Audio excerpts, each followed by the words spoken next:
Before she'd said anything, the presumptive Democratic nominee received a standing ovation in Cincinnati at the convention of the nation's largest civil rights group. Hillary Clinton agreed to fight for police reform from her first day in the White House onwards if elected. We white Americans need to do a better job of listening when African Americans talk about the seen and unseen barriers you face every day. The NAACP says it's non-partisan, but it was clear where this audience's allegiances lay. The Republican presumptive nominee, Donald Trump, declined an invitation to attend. Rank and file of the NAACP pay attention to who speaks to their issues and who comes to speak to. Those who've gathered here are from an older generation of civil rights activists who've long felt the Democratic Party is more likely to be their champion than the Republicans. However, there is a new generation fighting for racial justice, like the Black Lives Matter movement, who are suspicious of the entire political establishment.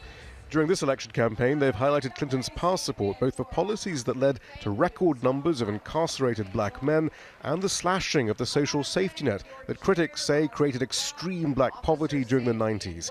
Clinton now says she accepts she was misguided. But there is suspicion, too, at both Clinton's and the black political establishment's closeness to the top 1% in society.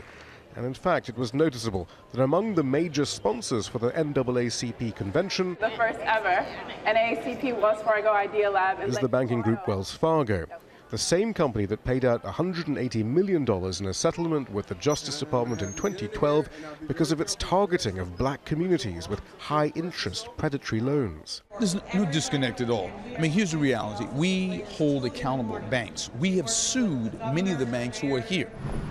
About half an hour away from the NAACP convention, the local chapter of Black Lives Matter was convening a meeting in suburban Cincinnati with a very different focus. Leaning more towards depending on the parties or some individual or some president or some politician to transform the problems we see around us. And that is what's the problem. For those gathering here, racial justice will not be achieved through alliances with the U.S. political and financial establishment. Shihab Rattansi, Al Jazeera, Cincinnati.